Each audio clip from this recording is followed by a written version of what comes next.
Bonjour et bienvenue sur Projet Libre. Je m'appelle Walid Nou, je suis tombé dans la marmite du logiciel libre il y a plus de 20 ans. Que vous soyez libriste confirmé ou néophyte, venez découvrir avec moi les portraits des femmes et des hommes qui font du logiciel libre. Communauté, modèle économique, contribution, vous dit tout.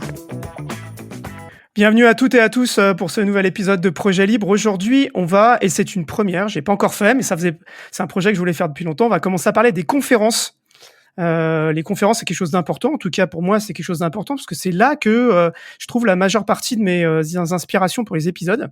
Il y a une conférence que je dois avouer, je connaissais pas trop avant d'interviewer Agnès Crépet dans son épisode sur Fairphone. C'est Mixit. J'ai pas pu aller à cette édition, mais par contre, j'ai avec moi deux invités qui font partie de l'organisation et qui vont pouvoir nous en parler. Voilà, donc Mixit, c'est une conférence qui se tient à Lyon et qui s'est tenue il y a quelques jours.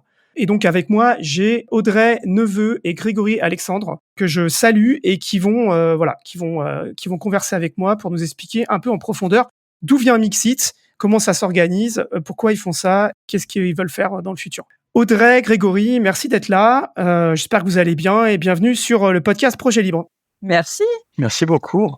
Merci pour l'invitation. Ouais. Première question un peu rituelle, de vous présenter. Audrey, si tu veux bien commencer par te présenter, nous expliquer un petit peu qui t'es et comment tu as découvert un peu le logiciel libre. Alors, donc moi, je suis développeuse sur le projet Spring, plus particulièrement sur la partie Spring Cloud.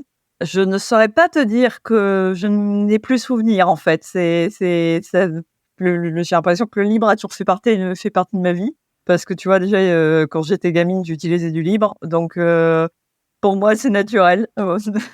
T'es une personne technique. Ouais, moi, je suis dev. Voilà, je suis dev Java, très précisément. T'as fait quoi comme étude, juste pour savoir? J'en ai pas fait.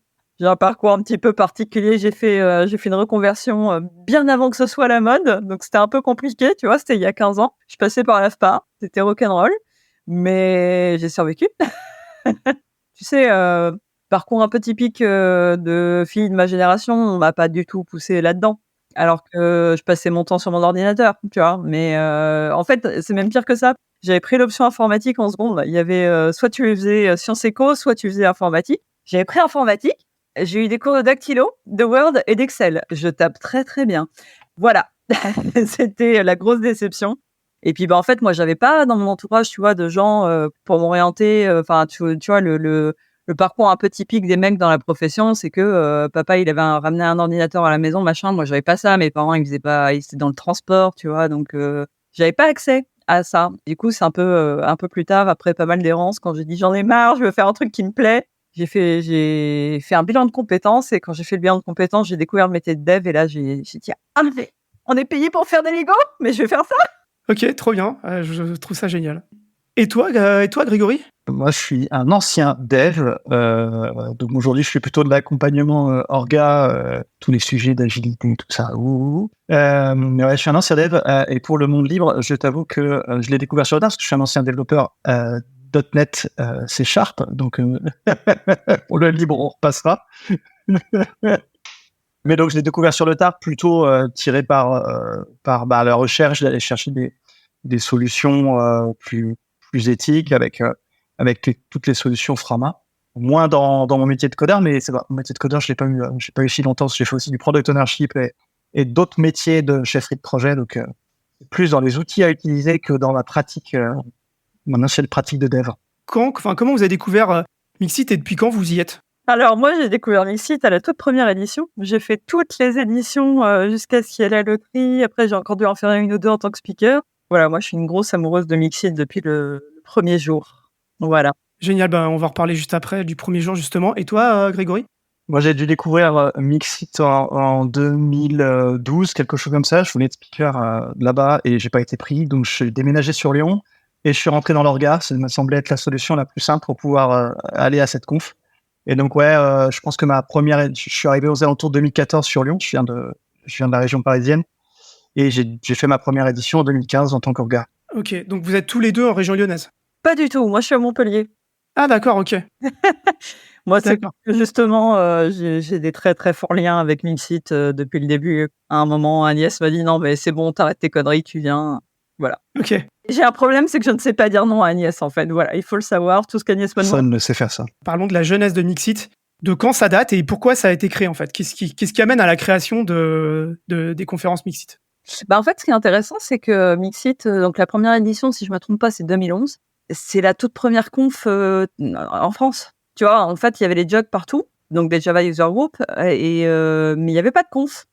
Et Mixit s'est lancé, et celle d'après, c'était le Jug Summer Camp. Donc, tu vois, à l'époque, c'était un truc un peu... Enfin, moi, je me souviens que j'avais posé des congés, je payais mes billets de train, mon hôtel et tout pour y aller parce que j'étais comme une dingue. Et Mixit a la particularité par rapport à d'autres de pas être purement tech, dans le sens où, à l'origine, c'est le CARA, donc c'est la communauté agile Rhône-Alpes, et le Jug de Lyon qui se sont associés pour faire un événement. Donc, c'était vraiment un mix des deux.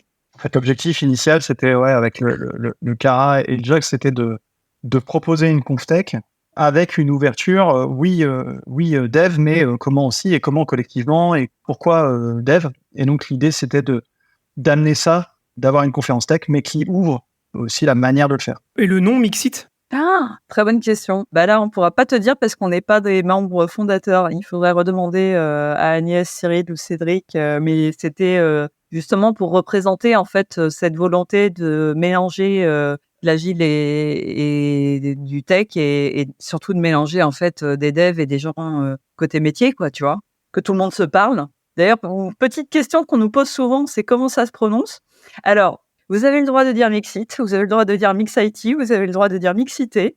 Vous avez juste pas le droit de dire que vous allez à la Mixit. Ça, Non, la Mixit, c'est pas le droit. Ça, c'est un non. Ça, c'est cette exclusion totale. C'est pas possible. Vous allez... Le Mixit, la Mixit, on fait pas trop. Vous allez à Mixit. Vous n'allez pas au Mixit ou à la Mixit. Vous allez à Mixit. S'il vous plaît. Quelle est l'équipe originelle en fait? Elle est composée de combien de personnes? C'est une petite équipe au départ? Oui, au début, c'était une petite équipe d'environ, il me semble qu'il y avait 3-4 personnes. Je sais qu'il y avait Franck de Pierre. Alors, je ne sais pas, c'est qu'on va dire des bêtises, sans doute qu'on va oublier des gens, parce qu'il y a une personne qui était là initialement, mais je ne sais plus comment elle s'appelle et je ne l'ai pas connue. Mais il y avait Franck de Pierre, Romain Couturier, Agnès Crépet et Cédric Exbraia, il me semble. Et Cyril Lacotte. Et Cyril avec Lacotte était pas loin, ouais. Voilà. Et effectivement, ça devait pas être beaucoup plus que ça, et j'ai pas le nom non plus de... Il y a une personne en plus, malheureusement, je suis désolé si sa personne écoute le podcast, je ne me souviens plus de ton prénom. Donc là, 2011, donc le contexte, c'est ce que vous expliquez, c'est que en 2011, il n'y a pas de conférence. Non, ça se lance. Faut avoir un peu de volonté pour monter ça, quoi. Voilà. Les premières éditions, c'était quoi? C'était plutôt amateur? Ou déjà, dès les premières éditions, il y avait des, il y avait des sponsors, etc. Comment c'était les premières éditions? Alors écoute... Ça t'a fait bien rigoler quand j'ai dit amateur. La question, c'est est-ce que maintenant, on est plus des amateurs, c'est aussi la question à se poser. Après toutes ces années, quand même. C'était rock'n'roll les premières années, mais c'était rigolo. C'était chouette aussi, hein. C'est ce qui faisait partie du charme. Il devait y avoir des sponsors, c'est à peu près sûr. Tout simplement, tu as des frais à gérer pour monter ce genre d'événement. Tu peux pas le faire gratuitement. Et j'imagine qu'il y en avait. Je t'avoue que je m'en souviens plus vraiment. C'était dans les locaux d'Epitech ou d'Epita. Les toutes premières, ça faisait moins d'une centaine de personnes. Juste la première, parce que dès la deuxième, ça avait des... C'est Supinfo, après. Ouais, voilà. Donc, on a été quelques années à Supinfo, et puis en fait, ça a continué à grossir. Donc, on n'est plus à Supinfo, donc on est parti à CPE. Voilà. Comme il y a toujours beaucoup de demandes, on a voulu continuer à grossir. On est parti à la manufacture des tabacs, et on s'est aperçu qu'on n'aimait pas du tout être gros, en fait. Donc, on était à 1000. La manufacture, l'idée, c'était de monter à 1000 personnes, ce qui a été fait. Voilà. Et en fait, ça permet pas. C'est une taille d'événement qui permet pas de conserver ce qui fait l'esprit Mixit. Voilà. Donc on est redescendu et on est revenu on est rentré à la maison. Ok, on va y revenir justement après sur ce qui fait l'esprit Mixit. Et là, juste pour savoir, là, la conférence, par exemple en 2024, on parle de combien de personnes? C'est aux environs de 700 en fait. En incluant les conférenciers, l'équipe, mais ouais. L'équipe, les sponsors, les orateurs, oratrices et les participants, participantes, ça fait 700 personnes. Voilà. Ok, justement, en parlant d'équipe, de qui se compose l'équipe en fait? Alors aujourd'hui, elle se compose de 11 personnes, dont 6 meufs. On est en supériorité. Donc, je vais commencer par les filles, voilà. On a Agnès, évidemment, qu'on appelle la patronne. Hein. Je crois qu'on peut, on va se retrouver. On nique l'info. Donc Agnès, la patronne. Il y a Anaïs, il y a Amélie, il y a Véronique, il y a Aude. Côté garçon, il y a Romain, il y a Guillaume, il y a Mathieu. Mathieu, il y a Charles, n'oublions pas Charles, et puis Greg, et puis moi. Voilà. 11 personnes, c'est l'équipe qui globalement planifie toute la conférence. Après, il y a des bénévoles supplémentaires qui aident, je Exactement. suppose. Tu as les orgas dont le rôle est de préparer en amont la conférence. Donc, généralement, on se retrouve aux alentours de fin septembre, début octobre, pour placer nos envies, pour repositionner, pour lancer le truc, quoi, pour faire l'amorce. Et le jour J, on est épaulé de bénévoles. Cette année, on en avait une quinzaine, je crois, qui vont nous permettre de nous assurer qu'on arrive à accompagner les conférenciers et les conférencières, qu'on arrive à aider les participants à se diriger, à gérer le vestiaire, à gérer les billets en arrivant, à déplacer tous les meubles et à les ranger. Ouais, ça fait beaucoup de... C'est une aide... Enfin, voilà, on pourrait clairement pas faire ce qu'on fait s'il y avait que nous. Enfin, les bénévoles, ça marche pas en fait. Voilà. Voilà. Tu as besoin d'une team d'orgas, mais si t'as pas le jour J des gens qui sont ultra motivés pour se taper des tâches bien ingrates, ça marche pas. Et là, les bénévoles, c'est quoi? C'est des étudiants? C'est des gens de votre entourage? Enfin, qui est bénévole en fait? C'est plutôt des gens de notre entourage. Ouais. On fait des appels, on ouvre aux étudiants, mais on en a plus rarement. Avant, on en avait beaucoup. On avait même quasiment que des étudiants. On faisait des appels sur les universités de Lyon qui avaient des services info. On a CPE aussi, là où on fait notre conférence, qui nous donnait de la visibilité auprès de leurs étudiants. Et donc avant, on avait quasiment que des étudiants. On a d'ailleurs des gens de l'orga aujourd'hui qui sont des anciens bénévoles, qu'à l'époque où ils étaient étudiants. Et en fait, ces dernières années, on a eu beaucoup de gens de nos entourages qui avaient vraiment envie de nous filer des coups de main. Voilà, faut savoir que nous aussi, on est bénévoles. Hein. Ça, c'est un truc aussi qu'il faut avoir en tête, c'est que quand on parle d'orga et bénévole, tout le monde est bénévole. Il n'y a pas de salarié à Mixit, mais voilà, des gens qui avaient envie de nous épauler. Ce qui est important pour nous, c'est de s'assurer que les gens sont vraiment là pour nous épauler. Et des fois, c'est de l'entourage, mais un peu loin. Et donc, on s'assure que c'est pas des gens qui veulent juste aller à la course sans galérer à essayer d'avoir un billet. Et en réalité, ça a dû arriver une ou deux fois, mais c'est pas très grave. Mais c'est un petit mix aujourd'hui, mais on a principalement des gens de notre entourage. Ou des gens qui reviennent aussi. Enfin, c'est-à-dire notre entourage, c'est plus des étudiants, mais c'est des gens qui ont envie de venir chaque année pour nous aider, quoi. On a aussi des anciens orgas, en fait, des gens qui ont plus forcément l'envie, tu vois, d'être dans tout ce temps long de préparation, parce que on commence à bosser en septembre. C'est septembre jusqu'à avril, tu vois. Mais qui veulent continuer à nous filer un coup de main. Donc en fait, typiquement, on a Cédric, on a Cyril, on a Anne-Laure, on avait Horatio cette année, des gens qui ont été orgas et qui maintenant continuent en tant que bénévoles. C'est toujours à peu près aux mêmes dates, tous les ans, ou ça change C'est à peu près aux mêmes dates, oui, parce que tout simplement, on se cale sur les vacances scolaires, puisque comme CPE, c'est une école. Donc évidemment, on ne peut y aller que quand les étudiants sont en vacances. En fait, on avait les deux configurations, c'est-à-dire que quand on est à CPE, l'école, elle nous ouvre les portes parce qu'elle est fermée aux étudiants. Par contre, quand on était à la manufacture, au contraire, ils fermaient pendant les vacances. Donc, on devait y aller. Donc, c'est comme ça qu'on se retrouve généralement vers la fin avril pour les conférences qu'on fait à CPE, alors que quand on était à la manufacture, on a fait du fin mai, juin, parce que c'était les créneaux qui leur restaient. Mais donc aujourd'hui, et je pense pour quelques temps encore, ce sera plutôt fin avril, pendant les vacances scolaires. Très bien. Dernière question sur l'équipe. Je voulais savoir si vous aviez des profils plutôt complémentaires. Est-ce que les répartitions des tâches sont finalement assez simples en fonction des compétences des gens Alors, on n'est pas des compétences d'événementiel, donc là, on est plutôt on va se questionner potentiellement sur la sélection des conférenciers et des conférencières, où là, la question peut se poser sur la complémentarité des compétences. Et là, on a pas mal de diversité, avec des devs, des gens qui sont plutôt dans la partie méthodologie de travail. On a quelqu'un qui fait du front, du mobile. Donc, c'est plutôt celui-là. Après, sur le choix comment on s'organise sur les activités de préparation, là, pour le coup, c'est où les gens souhaitent s'inscrire pour pouvoir mener le sujet d'orga, quoi. Voilà. On l'a évoqué tout à l'heure, mais j'aimerais bien que vous rentriez un peu plus en détail dedans. C'est quelque chose qui est ressorti de un peu la préparation dont vous vouliez vraiment parler. C'était les valeurs de Mixit. Oui.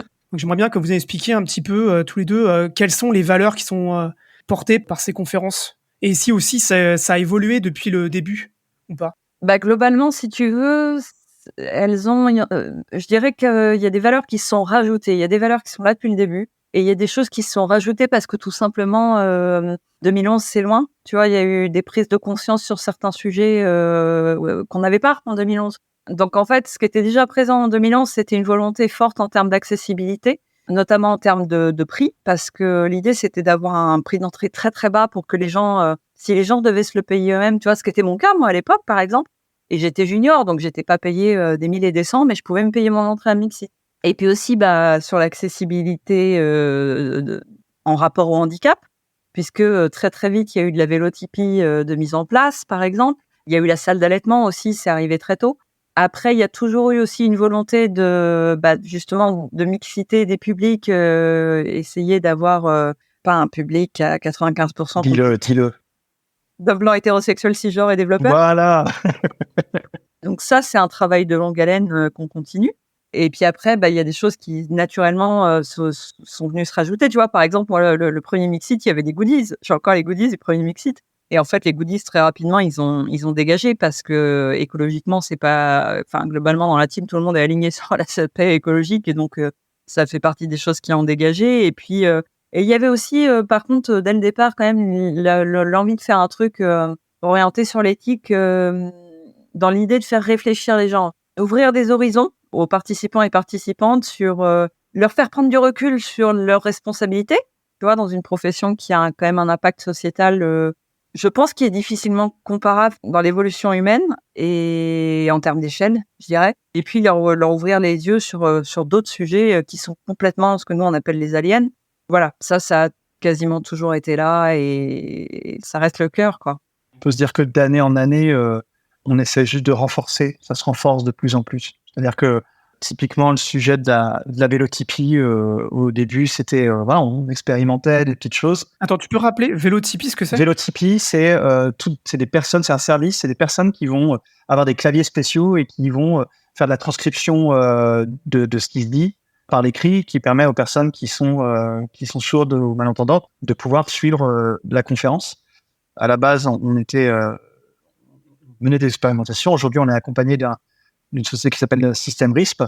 Et cette année, on est monté à 3 salles en parallèle. On n'avait fait que 2. Avant, il y en avait une, après 2, et aujourd'hui, cette année, c'était 3.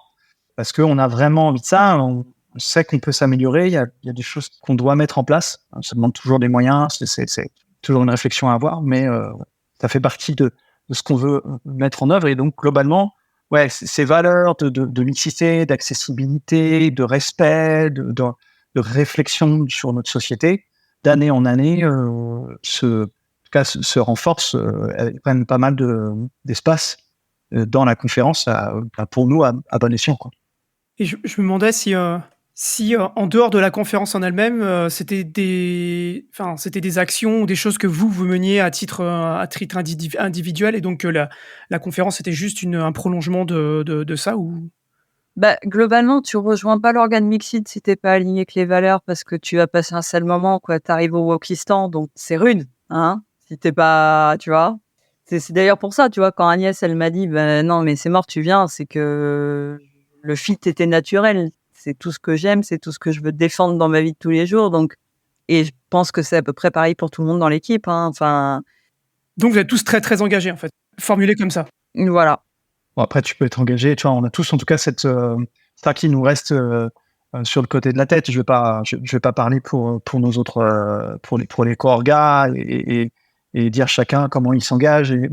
Mais clairement, comme le dit Audrey, si t'as pas un questionnement majeur sur ces choses-là, si t'as pas une ouverture, en tout cas, sur tous ces sujets-là, ça va être compliqué dans l'orga, quoi. Tu peux ne pas être aligné avec nos valeurs et venir à la conf et je pense passer un bon moment malgré tout. Mais dans l'orga, ouais, ça serait rude. Ça serait très très rude. Déjà parce qu'il faudrait supporter mes blagues sur les mâles hétérosexuels cisgenres, donc voilà. Ça fait pas mal. Il y a quelque chose qui m'intéresse, c'est beaucoup sur le podcast de manière générale, c'est le financement. Comment les choses se financent, comment les projets se financent, etc. Et là, comment la conférence se finance, en fait. Quel choix vous avez fait? Là, tout à l'heure, on a parlé du fait que l'entrée était payante. Ouais. Donc, j'aimerais bien comprendre un peu quel est le modèle économique que vous avez autour de ça. Quels sont les gens qui vous soutiennent? De quelle manière? Donc là, voilà, je suis assez preneur d'en savoir plus. Nos sources de revenus, elles sont, il y en a deux. C'est le sponsoring et la billetterie. Aujourd'hui, on a la chance d'avoir des sponsors qui nous suivent d'année en année, d'autres qui viennent. Je pense comme énormément de conférences, on n'est pas exceptionnel par rapport à ça. Je pense qu'on est assez aligné avec d'autres conférences. On a différents packs qui permettent d'avoir différents niveaux de visibilité. Ce qui est cool, c'est qu'encore une fois, aussi, on a des sponsors qui viennent ici parce qu'il y a aussi des valeurs. Quel type de sponsor vous avez? C'est plutôt des éditeurs? C'est plutôt quoi? Des sociétés de services, des ESN, des éditeurs.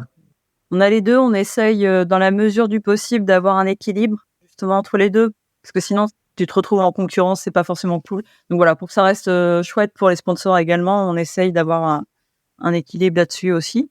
Peut-être la petite différence de Mixit, c'est que nous n'acceptons pas les sponsors qui participent au réchauffement climatique de quelque manière que ce soit, vendent des armes, s'ils ont été condamnés pour des faits de harcèlement moral, de harcèlement sexuel au sein de la société, des choses comme ça, tu peux pas être sponsor de Mixit.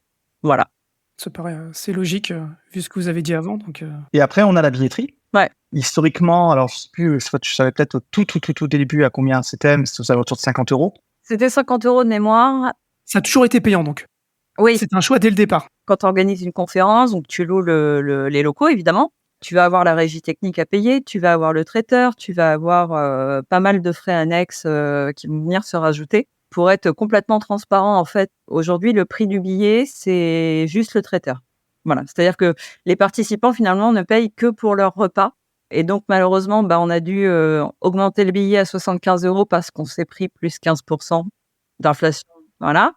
Mais c'est ce qui nous permet de rester à l'équilibre parce que voilà, le sponsoring permet de payer tout le reste. Et c'est aussi donc ça fait partie de ce qui nous limite parce que par exemple en accessibilité, on aimerait faire beaucoup plus de choses, mais les prix montent très très vite et c'est pour ça qu'on peut pas par exemple équiper tous les amphis en vélotype, enfin toutes les salles en vélotype parce qu'on n'a pas les moyens, tout simplement.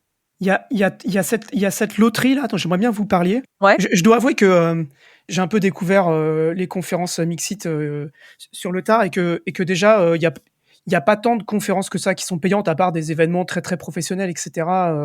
Donc j'étais vraiment curieux de savoir pourquoi. Donc je sais bien d'avoir je suis content d'avoir eu la réponse. C'est assez cool. Et puis la transparence sur ce que ça paye. Donc ça c'est. Je me permets, je pense que c'est parce que tu as plus une vision des conférences côté libre. Oui. Dans la communauté dev, la communauté Java, par exemple, toutes les confs ont un prix d'entrée. Et nous, on est très, très bas. Et pareil, dans les communautés agiles, c'est la même chose. C'est-à-dire que la plupart des confs sont à peu près à ces tarifs-là, mais sont payantes quand même. Et moi, je suis surpris, je suis tombé sur des conférences, voilà, c'est des prix à 300, 400, 500 € le billet. Et là, en fait, dès que tu sors même de nos milieux de dev, c'est des conférences qui ont des tarifs qui sont des trucs de malade. Non, et même en restant dans le dev, hein, enfin, tu vois, moi, il y a une conf que j'adore qui est DDD Europe. C'est une conf fantastique, c'est un truc que j'aime énormément, c'est hors de prix, quoi. C'est plus de 500 balles. Si ton employeur te le prend pas en charge, c'est chaud, quoi, parce que c'est Amsterdam, donc voilà, c'était une parenthèse, mais en fait, dans l'écosystème dev, c'est la pratique courante parce qu'il faut couvrir les frais, tout simplement. Ok, j'ai été biberonné au FOSDEM et à tous ces salons-là. C'est ça. Donc, C'est ça. Par contre, une des particularités, c'est la loterie. Alors ça, j'ai vraiment découvert. Ouais. J'aimerais bien que vous nous expliquiez un peu pourquoi c'est en place et à quoi ça vous sert en fait. En fait, on a mis ça en place parce que historiquement, donc c'était une billetterie classique. Et t'arrivais le jour J d'ouverture, et ben c'était parti. Alors au début, c'était en une seule salve et la salve, je sais pas, en 10 minutes, en un quart d'heure, on n'avait plus rien. Allez, en 3 quarts d'heure, je vais pas abuser. Et en fait, après, on s'est mis à le faire en 3 salves et c'est pareil, quoi. En 30 secondes, il y avait toutes les places qui partaient. Et finalement, on avait une réflexion sur la justice de ça. C'est-à-dire qu'en fait, qui a accès à ça? Les personnes qui sont derrière leur ordi à ce moment-là, qui ont l'ordi. On avait même des gens qui ont créé des bots pour pouvoir remplir le formulaire et comme ça, hop, c'était les plus rapides à cliquer dès que le bouton apparaissait. Et donc, ça questionnait, nous, deux choses. C'était l'équité de dire, il y a des gens, peut-être chaque année, en fait, ils se font avoir, mais c'est pas très cool et c'est toujours les mêmes qui vont revenir. Et ça questionnait aussi la mixité de notre public, c'est-à-dire que c'est bourré de biais, c'est-à-dire que c'est des personnes qui ne sont pas en réunion à ce moment-là, qui peuvent venir. Emmener à l'école. Enfin, voilà, tu vois, il y avait plein de choses. Donc la loterie, c'était pour nous le moyen de pouvoir temporiser, c'est-à-dire permettre à un maximum de gens de venir, de se dire tiens, ça m'intéresse, et ensuite l'aléatoire fait le job, quoi. En tout cas, dans les conférences que je connais, j'avais jamais entendu parler, je pense, de l'Autriche. Je sais pas si dans d'autres conférences que vous connaissez, il y a ce mécanisme-là. Pour te donner un état des lieux, en fait, dans les confs de dev, la problématique de toutes les places partent en 10 minutes, elle est universelle. C'est-à-dire que je ne connais pas une conf en France de dev où c'est pas une problématique. Donc, je crois qu'il y a d'autres confs qui songent à nous imiter parce que justement, ça les embête aussi. C'est une pratique très commune dans les unconference, notamment les Socrates. Les Socrates pratiquent beaucoup la loterie. Mais au moment où vous avez mis ça en place, vous étiez les premiers? Ouais, il me semble. Bon, Google I.O. l'a fait avant nous, voilà, parce que Google I.O. avait la même problématique. Parce que pour te donner un ordre d'idée, en fait, on reçoit 2 fois plus d'inscriptions à la loterie qu'on a de places à vendre. Donc, en fait, Google I.O. l'avait fait et je crois que l'idée, elle est venue de là, en fait. On s'en est inspiré à ce moment-là en se disant, bah ouais, putain, c'est ça qu'il faut faire parce que c'est vraiment pas juste autrement. C'est vraiment... Il y a un truc que vous n'avez pas mentionné et je me permets de le rajouter parce que ça me semble être important, c'est que, ok, t'es pas sélectionné, mais contrairement à d'autres conférences, je pense typiquement Open Source Experience, les confs sont filmés. Ouais. Comme d'autres événements, les confs sont filmés, ce qui fait que même si comme moi, t'as pas pu y aller, et au moins tu vas pouvoir regarder tranquillement chez toi après les conférences. Ça ajoute de l'équité, ce qui fait que t'es pas là physiquement dans l'événement, mais bon, tu peux quand même avoir le contenu. Exactement. Il y a ça, et il y a aussi une règle qu'on a fixée au bout de la troisième fois on mettait ça en place, c'est que si tu t'es fait refuser 3 fois, tu l'indiques à l'orga et tu as ta place. Si tu t'es inscrit à la loterie et que tu as été refusé au bout de 3 fois, cette année tu l'informes et tu peux en bénéficier. 3 fois de suite, hein. Ouais. Dernière question sur le financement. Le financement, il vous permet de pas perdre d'argent ou il vous permet de gagner de l'argent? Il ne permet de pas en perdre. Clairement, aujourd'hui, on essaye au maximum d'être à l'équilibre, principalement. Ça rentre pile poil et... Ok. On parlait des événements. Je voulais savoir un petit peu, justement, par rapport un peu à votre place dans tout cet écosystème. Je voulais savoir un petit peu, est-ce que vous avez des rapports avec d'autres événements, libres ou pas libres? Est-ce qu'il y a des événements qui vous inspirent, dont vous inspirez ou qui ont inspiré pour la création de Mixit? Alors, qui ont inspiré pour la création, je pense pas, parce qu'à l'époque, je te dis, c'était vraiment, c'est la première. Voilà. Qui nous inspire, il y a Paris Web, qu'on aime beaucoup, en fait. Les gens de Paris Web, c'est des gros copains de nous. On s'aime fort, on s'aime d'amour. Mais attends, je pose... Solution Linux, à l'époque, c'était là avant? Alors, moi, je te parle vraiment par rapport à l'écosystème dev, en fait. Ok, d'accord. Ok. Tu vois, par rapport à l'écosystème dev, notamment Dev Java, c'était la première. Voilà, on pourrait redemander aux fondateurs, mais je pense pas qu'il y avait forcément d'inspiration, mais Il y a des choses qui se passaient, forcément, même puisque c'est avec le Cara, il y avait aussi des conférences agiles, et donc on retrouve des similarités, des tracks, des machins. Donc, effectivement, ça va demander aux fondateurs et aux sénatrices ce qui a amené tout ça, mais après, sur la recherche de l'ouverture, c'était le côté inspiration, c'était de regarder un peu ce qui se faisait aussi dans l'écosystème de comment on parle de la tech et comment on partage, pour se dire, nous, on a envie de partager aussi d'autres choses pour ce même public. Et donc oui, Paris Web aujourd'hui, comme inspiration, c'est clair. voilà. Et puis on est aussi assez proche de l'AFUP, l'Association française des utilisateurs de PHP, qui sont aussi des copains. On s'entend bien, on est alignés en termes de valeurs, donc voilà. C'est nos chouchous. Et je voulais aussi savoir un peu votre implantation par rapport avec la ville, avec les institutions, avec les groupes d'utilisateurs autour, etc. Ça représente la conférence en elle-même, j'ai envie de dire. C'est-à-dire que elle s'est appuyée sur le JUG et sur le Cara pour l'organisation initiale, avec donc une recherche en termes de thématiques. On n'a pas de prétention d'impact local ou de choses comme ça. Sur notre intégration avec les communautés, c'est pareil, il n'y a pas de choses qui se passent en dehors de la conférence. Une de mes questions, c'était typiquement, tu as des confs de logiciels libres, et à côté de ces confs de logiciels libres, comme les gens ils sont là, ils en profitent pour faire des meet-up, pour faire des réunions annuelles, ou enfin tu vois. On n'a pas de choses comme ça. Après, on a des... Enfin, c'est assez... Le côté intéressant, parce que ta question initiale, tu nous parlais de la ville de Lyon, etc. Ouais. Il y a quand même 2 choses importantes à noter. C'est que d'abord, la métropole nous offre notre soirée. C'est-à-dire que le jeudi soir, il y a une soirée pour les participants et participantes. Et en fait, la métropole nous met à disposition la chapelle de la Trinité, qui est un lieu magnifique, absolument splendide, nous offre le traiteur. Et c'est leur manière, en fait, à eux de soutenir un événement local. Et c'était très rigolo. Tout début d'année, là, quand on commençait à préparer, on a quelqu'un donc là, beaucoup de la ville de Lyon, qui nous a appelé qui est rentré en contact avec nous en disant: est-ce que vous pouvez m'expliquer ce que vous faites? Ça m'intéresse pour mes équipes. Donc, il est venu cette année. Peut-être nous aurons dans les participants et participantes des prochaines éditions des gens des services informatiques de la ville de Lyon. Voilà. Mais pour dire pour la plantation, c'est que je me souviens qu'en 2019, je crois, Agnès avait rencontré justement, pareil, les personnes déléguées à l'INDI qui ne nous connaissaient pas. Personne ne nous connaît. On n'a pas de visibilité du tout, à part dans nos écosystèmes, c'est-à-dire dans nos réseaux sur Lyon, où on est tous un peu en relation avec les communautés locales qui nous connaissent un petit peu. On a Lyon Tech Hub, on a Java User Group, on a le Cara, etc. Mais en dehors de ça, on est invisible. Et donc la personne se disait: mais comment ça, c'est possible? Ça fait combien de temps que vous faites ça? Ça fait 6 ans ou 7 ans que vous rameutez 700 personnes sur Lyon qui viennent de toute la France pour parler tech, pour parler éthique, etc. Était complètement halluciné d'apprendre qu'il y avait ça dans la ville, quoi. On est très nuls. Ouais, c'est tout simplement. Oui, d'une nullité. Voilà. Jusqu'à cette année.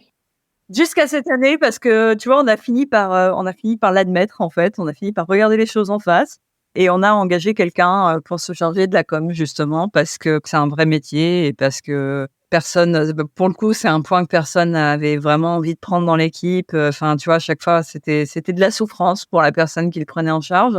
Enfin, sauf Cyril qui, pendant des années, a géré Twitter et ça le faisait marrer. Et donc, on avait un ton, en plus, on bénéficiait de l'humour de Cyril. Alors, faut l'aimer. Moi, j'adore, mais c'est assez mordant. En fait, cette année, on a choisi de se faire aider. En fait, le truc, c'est que comme justement, tu vois, on a cette notion de loterie.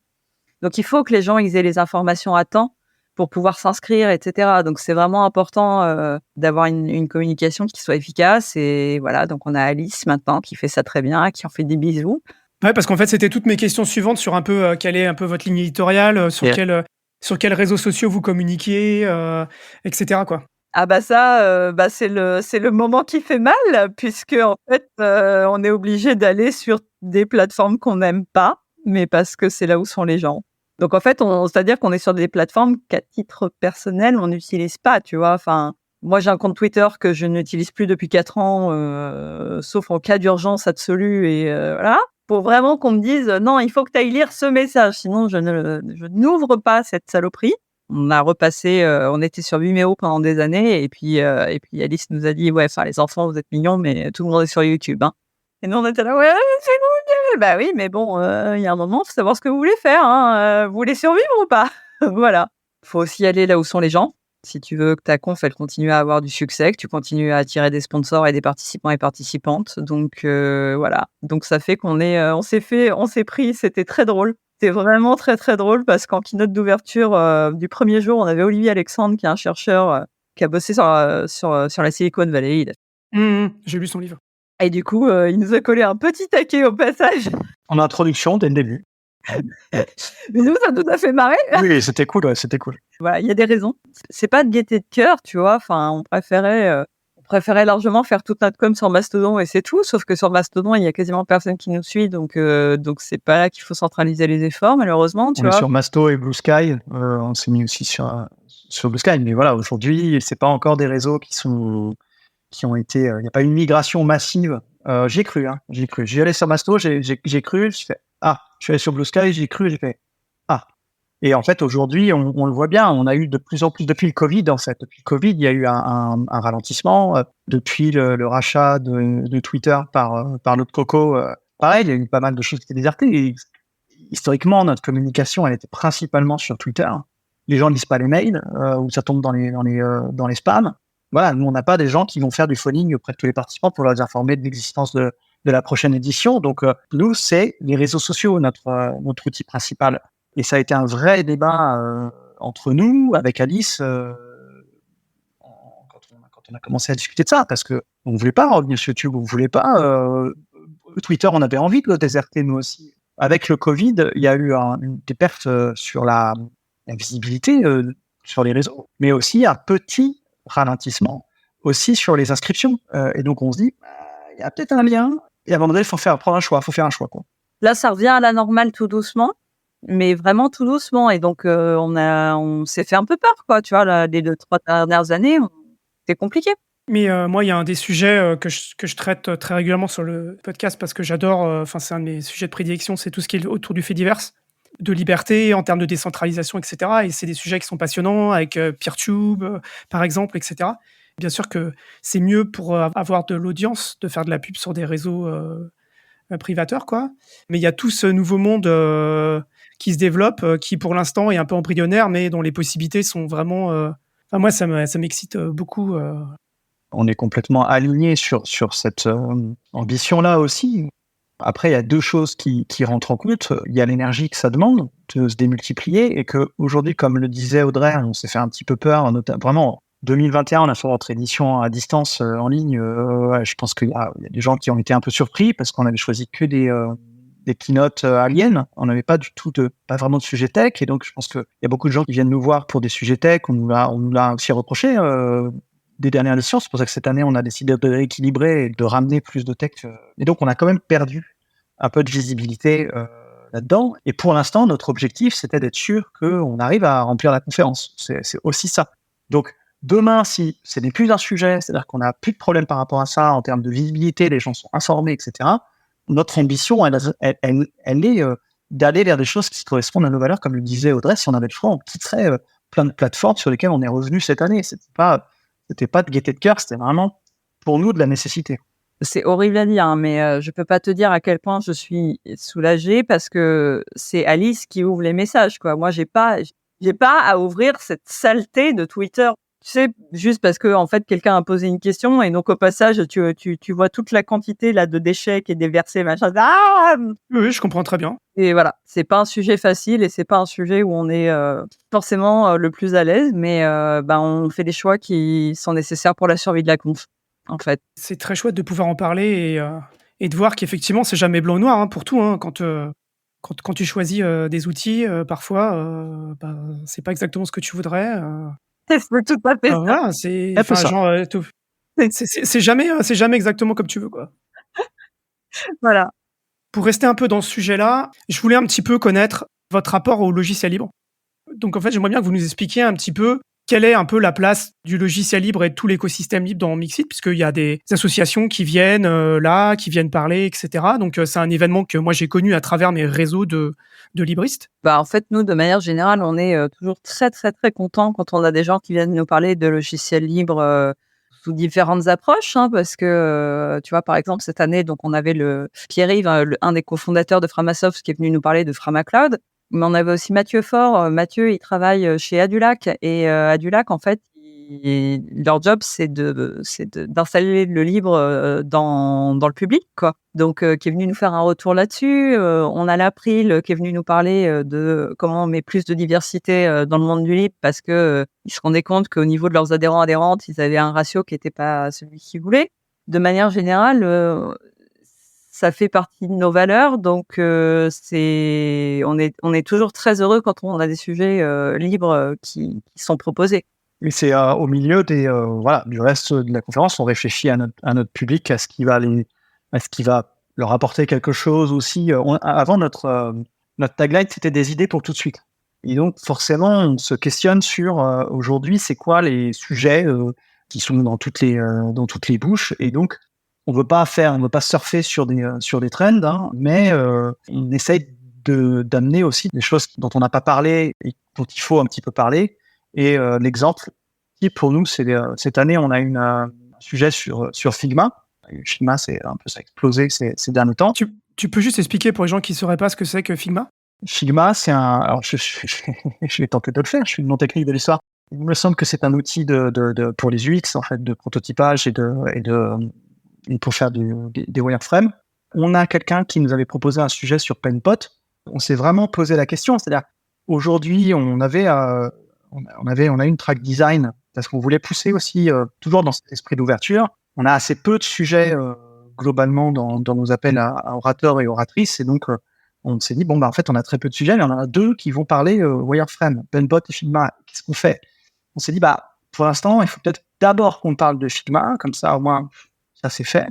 Et à un autre moment, on parlera peut-être de solutions alternatives, comme on fait pour, s'il y a quelqu'un qui nous propose une version libre d'un sujet qui est une autre proposition, mais c'est bon, on sait quelle est la proposition principale. OK, maintenant, je vais aller chercher ce qui se passe ailleurs. Là, je pense que c'est un réflexe qu'on va avoir.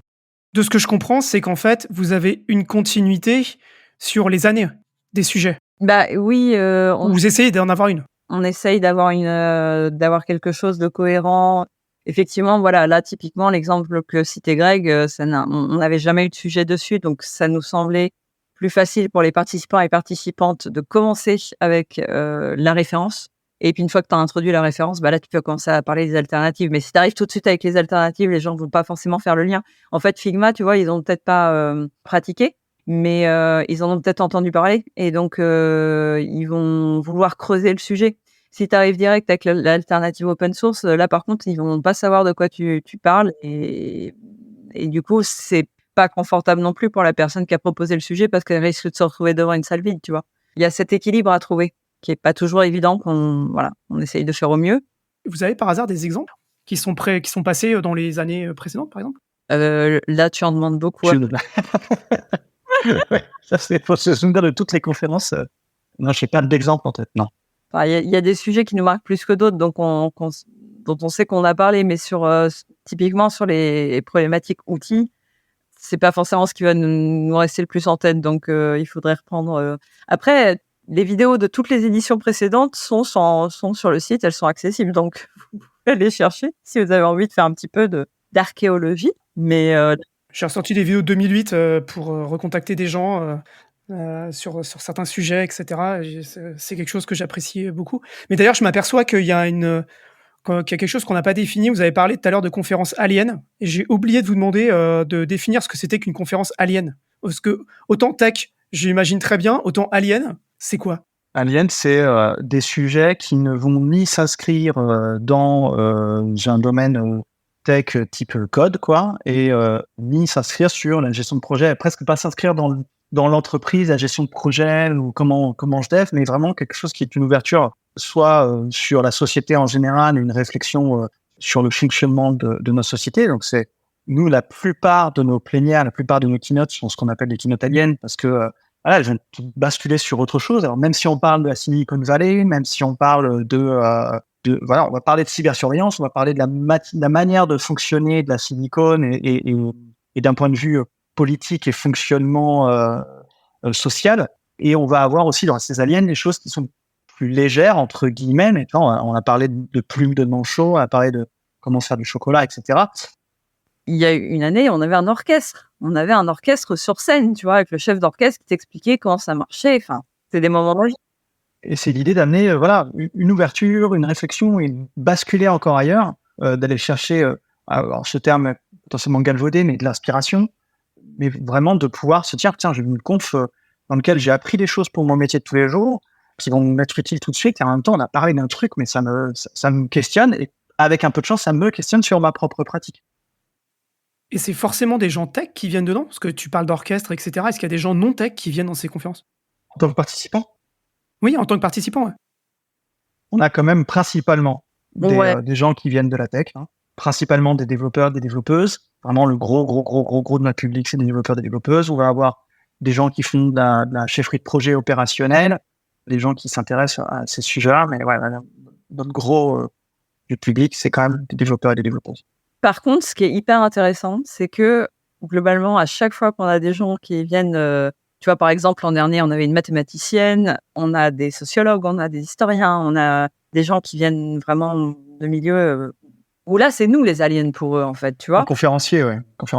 Et ils adorent l'expérience. Et ils nous disent, mais j'ai découvert un truc, c'est extraordinaire, j'ai discuté avec plein de gens, c'est fascinant votre métier, etc. C'est assez rigolo, en fait, parce que pour nous, c'est eux les aliens, mais en fait, pour eux, c'est nous, et ils passent un super moment, ils s'éclatent. Donc, c'est un truc assez chouette, assez magique, je trouve.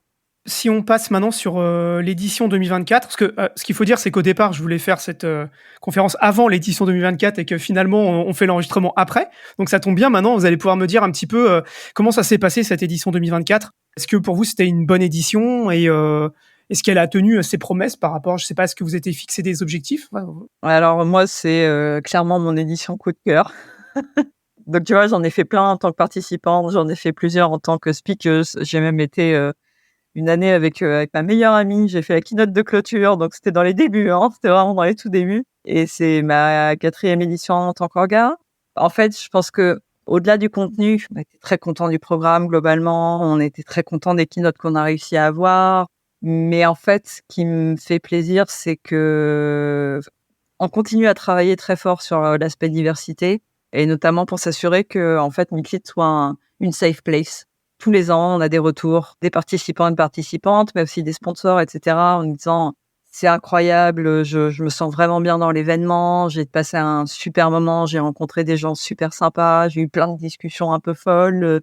Je saurais pas expliquer les raisons pour les femmes. Moi, j'ai commencé, je fais du bénévolat depuis que je suis dev et j'ai toujours fait du bénévolat autour du dev et c'était pour rendre un peu à la communauté de tout ce qu'elle me donnait. Et en fait, je fais ça et j'en prends 10 fois plus dans la tronche parce que quand je vois les gens super heureux à la fin, c'est incroyable, quoi. Enfin, tu vois, je sais que moi, typiquement, en général, quand on clôture, je suis au bord des larmes de bonheur, mais je suis au bord des larmes. Donc voilà.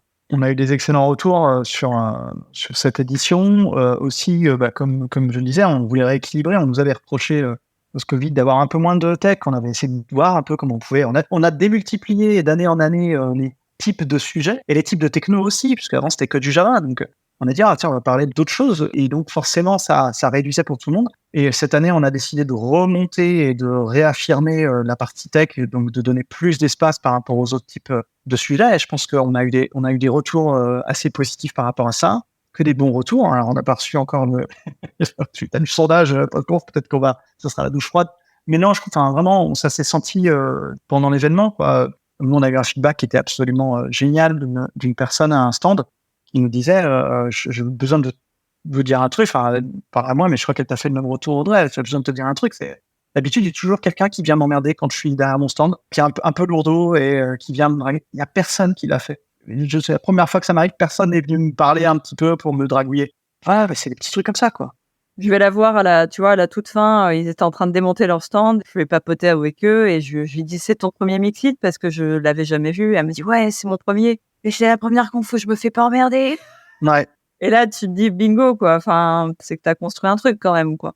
Et par rapport à ce qu'on s'était fixé, c'est encore une fois, d'année en année, on essaye de mettre des petits trucs en plus. Je disais tout à l'heure, on a mis une 3e salle en Vélotiki. On a un système qu'on a mis en place depuis quelques années qui s'appelle la Mixette, dont l'objectif est de financer des associations.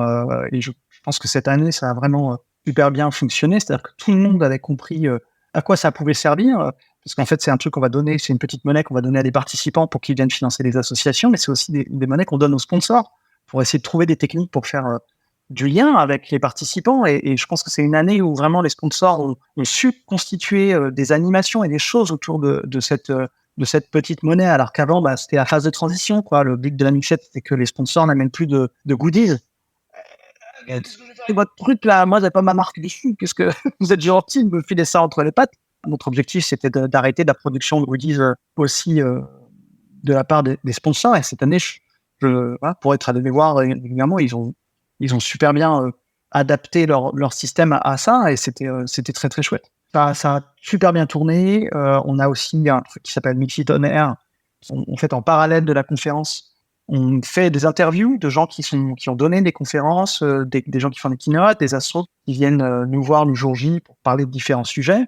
Et des speakers aussi, en fait, on prend des orateurs et oratrices de la conf sur des sujets qui vont être suffisamment proches, en fait, pour qu'on puisse créer une interaction, etc. Et on va les interviewer pendant les 2 jours. Et ça a super bien marché. On a on a un partenaire qui s'appelle Ikada, qui gère toute la vidéo. Justement, tu vois, si on a du replay, c'est grâce à eux. Ils nous ont créé un studio pour faire ce streaming qui était magnifique, avec une qualité d'image et de son qui est dingue. C'était quand même des fous, quoi.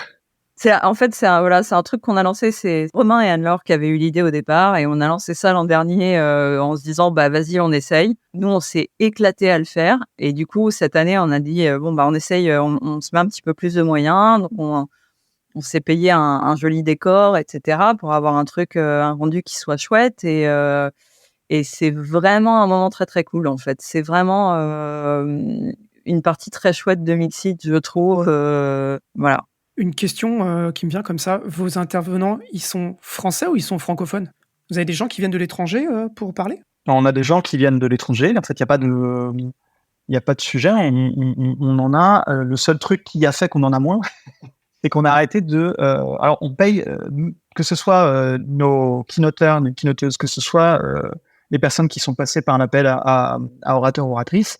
On paye des frais de dep. On paye le déplacement, on paye l'hôtel. Par contre, on paye pas l'avion. En fait, on n'avait pas envie, par rapport à ce qu'on prônait, de faire venir des gens qui venaient de Californie. On le fait, hein, c'était un vrai bonheur, c'était des gens formidables. Mais l'idée de prendre un billet d'avion, de générer ça, de les faire venir juste pour 2 jours de conférence, ça nous prenait un peu à la gorge. C'est-à-dire qu'il y a quelques années de ça, quand on le faisait, c'est qu'on s'arrangeait pour que les speakers derrière puissent faire un tour d'Europe. C'est-à-dire que si tu veux, ok, ils prenaient l'avion, mais ensuite, en train, ils allaient redonner une conf derrière, pas très loin, en Allemagne ou autre, machin, etc. Ils en enchaînaient plusieurs. On essayait d'avoir ce tissage, tu vois, ça justifiait un peu la venue. C'est quelque chose qu'on a perdu au fil des années, et je pense notamment le Covid nous a achevé là-dessus. On a encore quelques personnes, on fait quelques exceptions quand il y a des gens qu'on a vraiment envie d'avoir, mais c'est vraiment exceptionnel. On veut pas, on le met très clairement, on ne rembourse pas les billets d'avion, on veut pas participer à ça, voilà. Donc oui. Mais on a des Belges, tu vois, par exemple, qui viennent en train. Donc on a des francophones. Dernière partie, c'est une partie que je fais à chaque fois, que j'appelle les défis en fait. Et là, ce que j'aimerais savoir, c'est un peu quels sont vos défis, quels sont les grands sujets sur lesquels vous allez devoir travailler vous voulez travailler sur les années à venir, s'il y en a. Greg, tu me diras si tu es d'accord avec ça, mais pour moi, les sujets, ils vont pas changer parce qu'en fait, c'est des sujets complexes, que ça soit en termes de diversité. Quand je te parle de diversité, c'est diversité dans les participants et participantes. On veut vraiment que tout le monde se sente les bienvenus, que ça soit en termes d'orateurs ou d'oratrices, que ça soit en termes d'accessibilité. En fait, ces sujets-là, c'est du work in progress constant. Tu vois, tu peux pas arriver et dire c'est bon, j'ai résolu le problème. Ça y est, c'est faux. C'est complètement faux. C'est vraiment, c'est un travail de longue haleine. Et en même temps, tu vois, c'est ce qui est intéressant dans Mixit parce que j'ai été bénévole d'une autre conf avant. Je posais pas ces questions-là. Mixit, en fait, il y a des moments où ça arrache la tête, tu vois. Il y a des moments où c'est ultra compliqué entre ce qu'on aimerait faire et ce que nos valeurs nous imposent. Et il y a des moments où on fait des choix, on est là, dommage, ça on fera pas. Et à d'autres moments, au contraire, c'est complètement l'éclate parce qu'on se dit, on trouve un moyen d'aller plus loin, justement. Tu vois, par exemple, cette année, on a fait une formation avec la VFT, l'association qui lutte contre les violences faites aux femmes au travail, pour nous permettre, en fait, d'être en capacité, si jamais un acte... une violence sexiste et sexuelle devait arriver pendant la conférence, pour être sûr qu'on allait être en capacité de mettre la personne en sûreté, mais pas seulement physiquement, mais aussi psychologiquement, de l'accompagner, d'avoir un recueil de sa parole qui lui permette d'avancer, elle, ou lui, dans la suite de ses démarches. Pour moi, c'est continuer sur tous ces sujets-là, en fait, où on essaye toujours d'aller gratter plus loin, voir comment on peut s'améliorer. Il y a un enjeu de augmenter la visibilité aussi sur ce sujet-là, tu vois, sur la vélotypie, donc sur l'accessibilité. C'est des personnes, on a un public qui a décroché depuis pas mal de temps, qui revient progressivement parce qu'en fait, jusqu'à présent, les confs n'étaient pas sous-titrés, c'était pas équipé, donc pourquoi je m'embêterais? Et donc il y a un enjeu de communication aussi autour de ça. De la même manière, comme le dit Audrey, autour des violences sexuelles, de dire, s'il y a besoin de parler, Mixit, c'est un espace dans lequel vous avez des référents et on veut qu'il y ait des choses qui se passent à Mixit, et c'est ça, je pense, qu'on va rechercher. Et nos défis, c'est de faire sentir aux gens qu'ils sont les bienvenus pour participer et s'exprimer de plus en plus. Moi, ma plus grosse fierté cette année, on a eu une keynote de clôture qui était absolument fantastique par une chercheuse qui est une militante queer, etc., et qui nous a, durant sa keynote, comparé à un espace queer où elle avait l'habitude d'organiser des événements. Ça, c'est mon plus gros moment de fierté, en fait, en tant qu'orga, tu vois. C'est de se dire, on est identifié comme queer welcome, tu vois, c'est cool. Moi, vraiment, ça me remplit de joie. Les premières confs que j'écoutais de Mixit, je sais plus ce que c'était, quelle conférence c'était, mais justement d'une femme qui racontait pourquoi après 10 ans d'informatique, elle a quitté l'informatique. Ouais. Ça posait très bien les problèmes et effectivement, ça faisait beaucoup réfléchir. Donc j'ai trouvé ça vraiment intéressant parce que c'est pas forcément des sujets qui sont très abordés ailleurs, même si ça commence un peu dans les conférences de plus, etc. Mais ça reste toujours...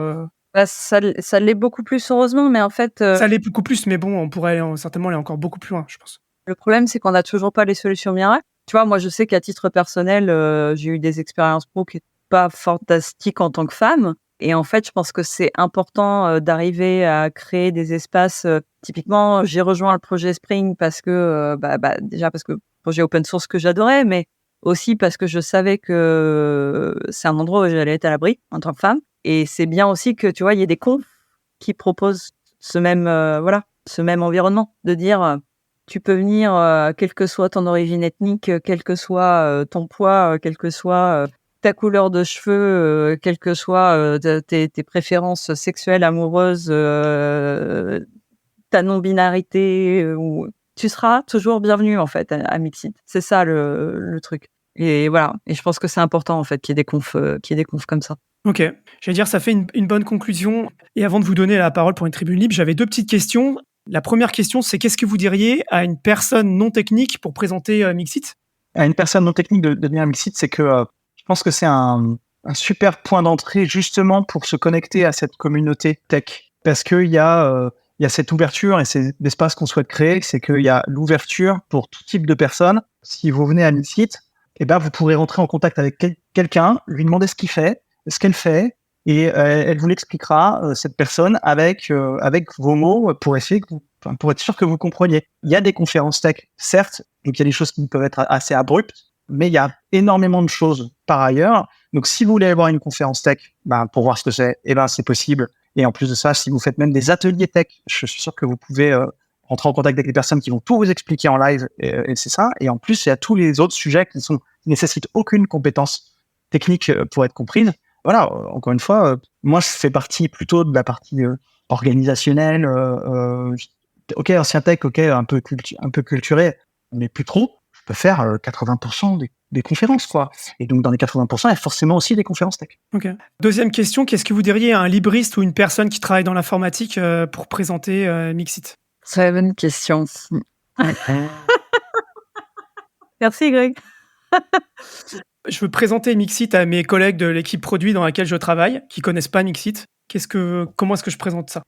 Globalement, tu pourras leur dire qu'il y a une part belle de fait au projet libre et au projet open source. Tu peux leur dire de soumettre, parce que moi, ça m'intéresse du coup, tu vois. Dis-leur de soumettre. Tiens. Mes collègues sont pas des libristes. Je travaille pas dans un environnement de libriste particulièrement, mais par contre, tu as dit DDD tout à l'heure. Là, ça parlera beaucoup à mes collègues. Ça fait partie des sujets qu'on aime. Disons que, globalement, tu peux leur dire qu'il y aura on essaye d'avoir une diversité de sujets qui fait que chacune puisse trouver des choses qui vont en fait l'intéresser immédiatement dans son quotidien, tu vois, par rapport à son quotidien. Et puis aussi d'avoir tous ces trucs à côté un peu foufou, parfois complètement perchés. Enfin, tu vois, cette année, on a eu un atelier menuiserie. C'était fantastique. Je pense que c'est la meilleure chose à leur expliquer. C'est que si tu veux apprendre des choses et qu'en même temps tu veux beaucoup t'amuser, Mixit, ça marche assez bien. Si vous voulez faire passer un message en rapport avec Mixit ou pas en rapport avec Mixit, je vous laisse chacun quelques phrases pour conclure. Audrey ? Moi, je vais passer un message en fait à toutes les personnes issues des minorités non représentées dans la tech. Soumettez à Mixit. Soumettez, venez. Nous, on a envie. On a envie en fait que sur scène, on ait ce qu'on appelle un line-up. Tu vois, un line-up, c'est ta sélection d'orateurs et d'oratrices qui ressemble un peu plus à la société dans laquelle on vit, qui viennent nous parler de choses, de problématiques que tu peux pas connaître si t'es pas, par exemple, si tu n'as pas un handicap, voilà, ou des choses comme ça. Soumettez, venez, on a besoin de vous. Grégory ? Moi, je passerai un message si jamais il y a des gens qui travaillent, donc il y a des gens qui travaillent dans des entreprises, et il y a des gens qui sont peut-être à la tête d'entreprise, et que vous avez des personnes qui sont sourdes, malentendantes, ou PMR, ou non-voyantes, malvoyantes, de pas hésiter à nous contacter on donne des places contre du feedback à toutes ces personnes qu'on essaye de servir dans la conférence et qu'on sait qu'on a beaucoup d'améliorations possibles et on a envie que Mixit soit un espace qui soit accessible. Et on a du mal à toucher différents publics et donc ne pas hésiter à communiquer, à dire mais allez à Mixit, envoyez-nous un mail et on saura vous faire de la place. Ouais. Et ça vaut pour, voilà, c'est vraiment les participantes. Il faut absolument, pareil, personne ici une minorité. Enfin, venez à Mixit parce que vous serez les bienvenus quoi qu'il arrive. N'ayez aucune crainte quant à une quelconque discrimination. On est un peu vénère sur le sujet. On le répète les matins. Je mets le code de conduite partout. Donc voilà, vous êtes toutes les bienvenues. Voilà. Eh ben, bravo. On va s'arrêter là. L'année prochaine, j'espère ne pas louper le moment de la loterie pour pouvoir essayer moi aussi de pouvoir venir. Avec plaisir. On communiquera sur les pires réseaux sociaux pour que tu le saches. Ouais, moi je suis principalement sur le fait divers, donc il faut pas que je loupe l'information. Voilà. On a une newsletter si tu veux. Et on n'envoie que le minimum nécessaire de mails. C'est le plus fiable. Voilà. Parfait. Ben écoutez, merci beaucoup Audrey, Grégory d'avoir pris du temps pour parler de Mixit. J'étais vraiment très intéressé. Je connaissais pas plus que ça. Ça m'intéressait de comprendre un peu pourquoi, comment. J'avais plein de questions. Vous avez répondu à tout ça, donc c'était vraiment très chouette. J'espère avoir l'occasion de vous réinviter, vous ou d'autres personnes de l'organisation, pourquoi pas, pour parler des éditions futures. Carrément. À bientôt, et puis portez-vous bien. Et puis pour les auditrices, auditeurs, comme d'habitude, n'hésitez pas à partager. Et vous avez compris, il faut aussi participer à la loterie et il faut aussi soumettre des conférences. Voilà. Ouais. C'est votre devoir pour l'année prochaine. Merci beaucoup, Walid. Merci beaucoup. Merci beaucoup.